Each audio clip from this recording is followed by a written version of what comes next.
আমরা যারা ইনস্টল দিব একবারই প্রথমেই আমাদের ডাটা কানেকশন অফ, দেন আমরা এখানে যাব হিডেন অপশনে। হিডেন অপশনে গেলে সিকিউরিটি, উইন্ডোজ সিকিউরিটি নামে একটা অপশন আসবে, এটাতে আমরা ক্লিক করব।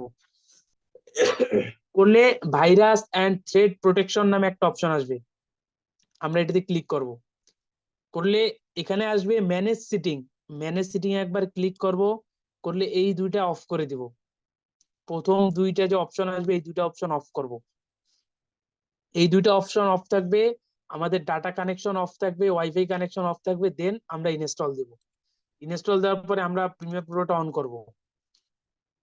আমরা যে প্রিমিয়ার প্রোটা ইউজ করতেছি এটা হলো প্রিমিয়ার প্রো 20 এর লেটেস্ট ভার্সন, 20 এর লেটেস্ট ভার্সন। প্রিমিয়ার প্রোতে ডাবল ক্লিক করলে এরকম একটা ইন্টারফেস আসবে। আমি এখানে অনেক প্রজেক্টের কাজ করছি তো এই জন্য শো করতেছে, আপনাদের এখানে ফুল ব্ল্যাঙ্ক আসবে। ব্ল্যাঙ্ক আসলে আমাদের প্রথম কাজ হলো নিউ প্রজেক্ট। নিউ প্রজেক্টের এখানে আসলে বেশ কিছু অপশন চালু হবে। নাম্বার 1 নেম, আপনি প্রজেক্টের নাম কি দিয়ে কি রাখতে চান। আমরা এখানে ক্লাস 1 দেই। এরপরে আছে লোকেশন। প্রিমিয়ার প্রোতে আপনি যে একটা প্রজেক্টের কাজ করতেছেন এই প্রজেক্টটা সেভ করবেন কোথায়, এই লোকেশনটা আপনাকে প্রথমবার দেখাই দিতে হবে। এর পরের বার থেকে অটোমেটিক ওই সেম লোকেশনে নিবে, আপনি যতক্ষণ পর্যন্ত না চেঞ্জ করবেন।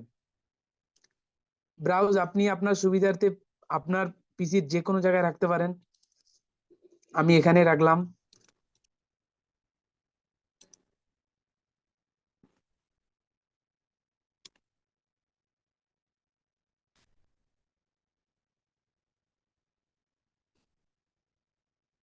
আমি একটা ফোল্ডার ক্রিয়েট করলাম, এই ফোল্ডারটা আমার লোকেশন, আমি সিলেক্ট ফোল্ডার দিয়ে দিলাম।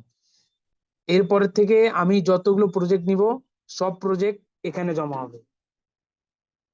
এখন আসি এই ইন্টারফেসটায়। ইন্টারফেসটা এখানে তিনটা অপশন, একটা হলো জেনারেল, একটা হলো স্কেচ ডিস্ক, একটা হলো ইনজেন্ট সিটিং। জেনারেল, জেনারেলের এখানে বেশ কিছু অপশন আছে। আমরা যারা গ্রাফিক্স কার্ড ইউজ করি, মার্কিউরি প্লেব্যাক ইঞ্জিন জিপিইউ, আমরা যারা গ্রাফিক্স কার্ড ইউজ করি না, আমাদের প্রত্যেকটা মাদারবোর্ডের নির্দিষ্ট পরিমাণে একটা গ্রাফিক্স লিমিটেশন দেওয়া আছে। যারা গ্রাফিক্স কার্ড ইউজ করি না তাদের পিসিতে দেখবেন এই জিনিসটা আসবে, mercury playback engine software only, এই রেন্ডারের অপশনে। আর আমাদের আমরা যারা M.2 এডিএম এর এই কোয়ালিটির যারা এসএসডি কার্ড ইউজ করি তাদের অপশনে আসবে এটা, মার্কিউরি প্লেব্যাক ইঞ্জিন জিপিইউ। আর যারা গ্রাফিক্স কার্ড ইউজ করেন তাদেরটাই অন্য অপশন আসতে পারে, এটা আসতে পারে আপনার গ্রাফিক্স কার্ডের কোম্পানি ভেদে। এখানে কি কেউ গ্রাফিক্স কার্ড ইউজ করেন, কারো পিসিতে গ্রাফিক্স কার্ড লাগানো আছে? জি ভাইয়া জি আছে। ভাই, আমার আছে এনভিডিয়া নাম শো করে এখানে গ্রাফিক্স কার্ডের। হ্যাঁ, মানে যারা গ্রাফিক্স কার্ড ইউজ করেন তাদেরটা এক এক গ্রাফিক্স কার্ডটা এক একটা আসতে পারে, এটা নিয়ে ভয় পাওয়ার কিছু নাই। আমি M.2 এর ইউজ করি তো এই জন্য আমার এই প্রথমটা আসছে। আচ্ছা, এরপরের অপশন হলো video display format. Video display format একটা আছে টাইম কোড, একটা আছে ফিট ফ্রেম 60 mm। আমরা যখন টাইমলাইন গুলো দেখবো তখন এই টাইমলাইন গুলো বিভিন্ন রকমের, এই টাইমলাইন গুলো ন্যানো সেকেন্ড আকারে আমরা দেখতে পারবো। এখন এখানে অনেকগুলো অপশন দিচ্ছে, আপনার যদি টাইম কোড সিলেকশন করা থাকে সেক্ষেত্রে আপনি এটাকে সময়ের খুবই ন্যানো সেকেন্ড আকারে দেখতে পারবেন। আপনার যদি ফিট ফ্রেম 60 mm দেওয়া থাকে তাহলে আপনি 16 সেকেন্ড পর পর আপনার ফ্রেম গুলো দেখতে পারবেন। এখানে যদি 35 থাকে তাহলে আপনি 35 সেকেন্ড পর পর দেখতে পারবেন। আর আমরা যেহেতু সময় ন্যানো সেকেন্ড, সেকেন্ড, মিনিট এটা কাউন্ট করি, এটা আমরা সবচেয়ে বেশি ব্যবহার করি, এই জন্য আমরা সবসময় টাইম কোড ইউজ করবো। আরেকটা হলো ডিসপ্লে ফরম্যাট। ডিসপ্লে ফরম্যাট আমরা তো খুব display audio, audio display format, আমরা তো অডিও নিয়ে খুব বেশি আহামরি কাজ করবো না, আমাদের মিলি সেকেন্ডের প্রয়োজন নাই, আমাদের ন্যানো সেকেন্ড পর্যন্ত হইলে হবে, সেকেন্ড ন্যানো সেকেন্ড হইলে এনাফ আমাদের। এই জন্য আমরা অডিও স্যাম্পলই দিয়ে দেবো। এটা হলো ক্যাপচার। ক্যাপচার ফরম্যাট এটা দুই রকম, একটা হলো ডিভি, একটা হলো এইচডিভি। একটা হলো ডিজিটাল ভার্সন, একটা হলো হায়ার ডিজিটাল ভার্সন। আমরা যেহেতু বর্তমান আমাদের দেশের প্রেক্ষাপটে যেই ফুটেজ গুলো আমরা এডিট করি এগুলো ম্যাক্সিমামে হয় ডিজিটাল ফরম্যাটে। উন্নত বিশ্বে যেগুলো ইউজ হয় এগুলো হলো হায়ার লেভেলের, এই জন্য আমরা সবসময় ডিবি ইউজ করব। এটা হলো জেনারেল অপশন। এরপর একটা আছে স্কেচ ডিস্ক। এখানে প্রিমিয়ার প্রোতে প্রত্যেকটা জিনিস আলাদা আলাদা সেভ হয়। আপনি অডিও নিছেন এটা এক জায়গায় সেভ হবে, আপনি ভিডিও নিছেন এটা এক জায়গায় সেভ হবে, অটোমেটিক রেন্ডার নিচ্ছে একবার এটা একবার সেভ হবে, প্রত্যেকটা আলাদা আলাদা জায়গায় সেভ হয়। এখানে সেম, এখানে ভিডিও আপনি কোথায় লোকেশন দিতে চান, ওই যেরকম আমি প্রজেক্টটা নিয়েছিলাম, এখানে এই যে প্রজেক্ট, এটার জন্য আমি একটা লোকেশন দিয়ে দিছিলাম, আপনি যে এটা লোকেশনও চেঞ্জ করে দিতে পারেন। আমি সবগুলো লোকেশন একই জায়গায় রাখছি। দেখেন আমার লোকেশন কিন্তু সব এক, ডি জিরো আইডিয়া সব লোকেশন এক। আপনি চাইলে এই লোকেশন গুলো চেঞ্জ করে দিতে পারেন।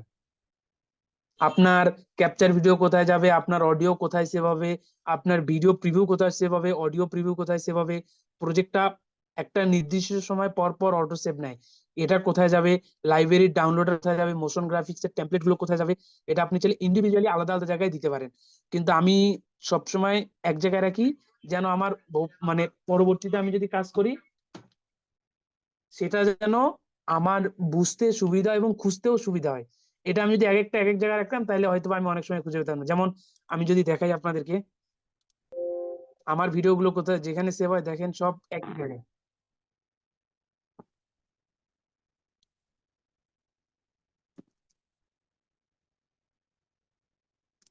এই যে আমি একটা প্রজেক্ট বানাইছি, এই যে আমার এই প্রজেক্টের মধ্যে এই দেখেন auto preview audio, Premiere Pro auto save, capture video, capture video, video preview, প্রত্যেকটা জিনিস একই জায়গায় সেভ আমার। আমি চাইলে এখন সহজেই এগুলো জায়গা থেকে খুঁজতে পারবো। যদি এক একটা এক এক জায়গায় থাকতো তাহলে আমি হয়তোবা খুঁজতে হ্যাসেল পোহাইতে হইতো আমার। আমাদের কাজ ম্যাক্সিমাম এখানে যা আছে একবার আপনি চেঞ্জ করছেন প্রত্যেকবার এটাই থাকবে। যা কাজ জেনারেল সিটিং এও নিচে কোনো কাজ করতে হবে না, যা ছিল তাই থাকবে।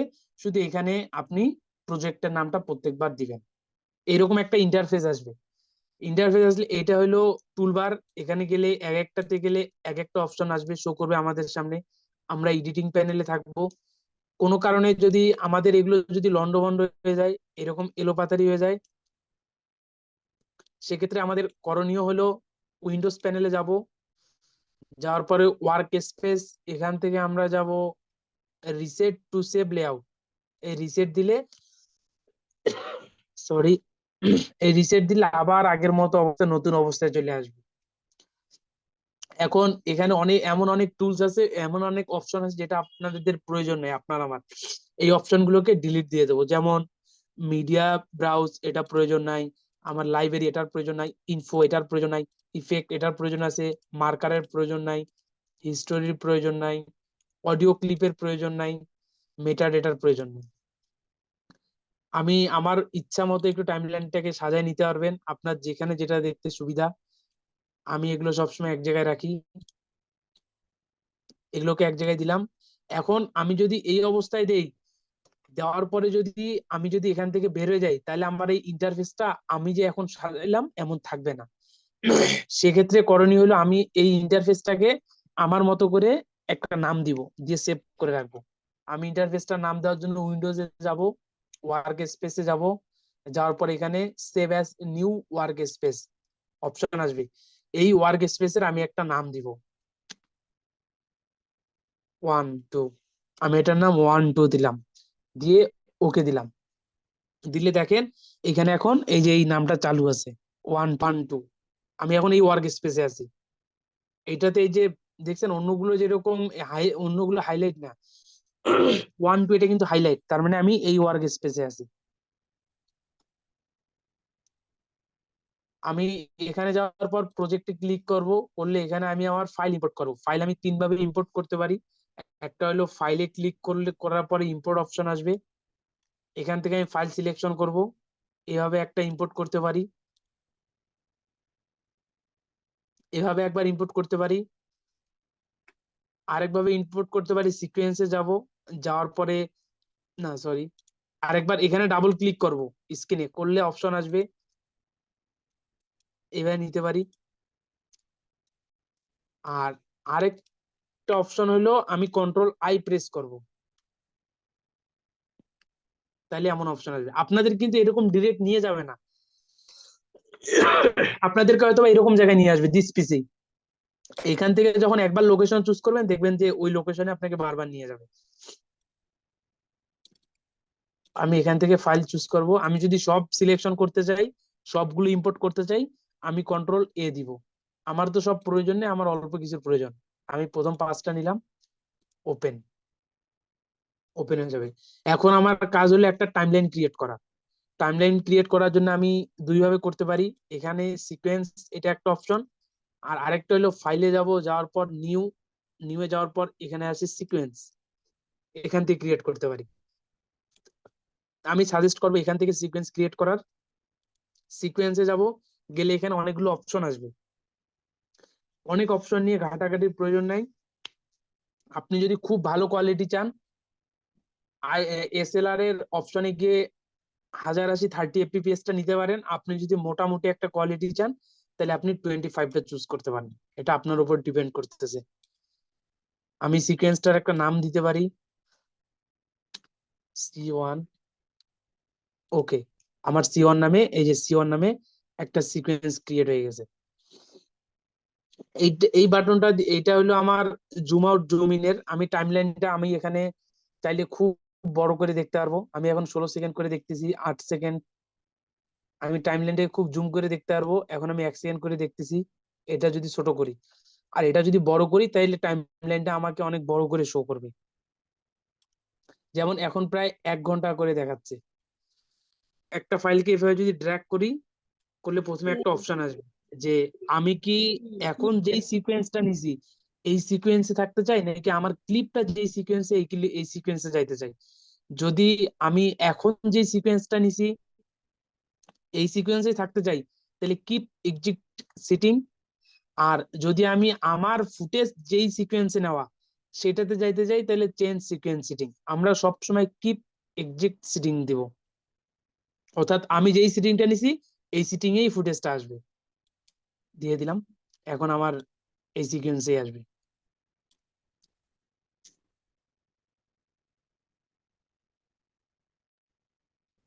এখন এখন এরপরে আমি যতগুলো ফুটেজ নিব আর এখানে এসব প্রবলেম হবে না।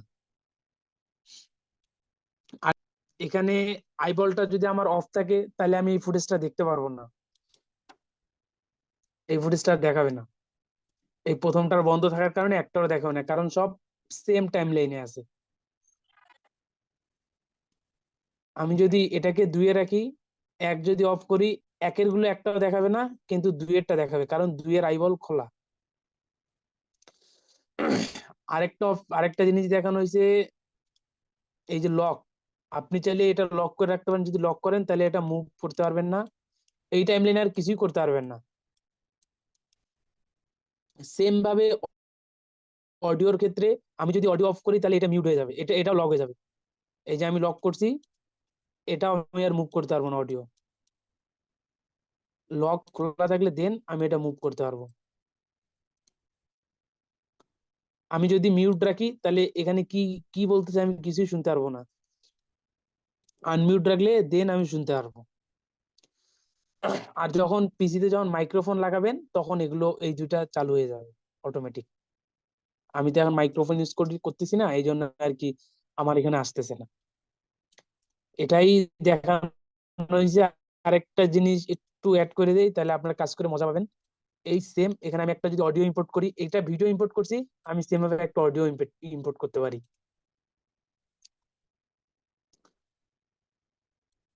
আমি একটা অডিও ইম্পোর্ট করলাম।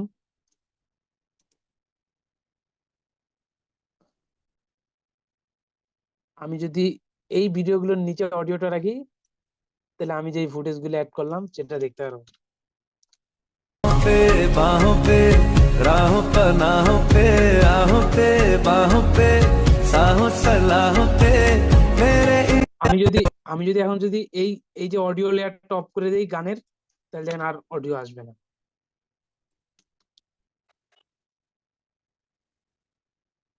শুধু ভিডিও প্লে হবে। আমি যদি এটা অন করি, माही ओ माही जो मैं कयामत तक हुआ तेरा। আশা করি বুঝাইতে পারছি। এতটুকুতে আর কারো কোনো কোশ্চেন আছে? এভরিওয়ান, সকলের জন্য কারো কোনো কোশ্চেন থাকলে বলতে পারেন। হয়তোবা ক্লাস রেকর্ডটা আমাদের একটা ফেসবুক গ্রুপ ওপেন করা হবে, সেটাতে দিয়ে দেওয়া হবে।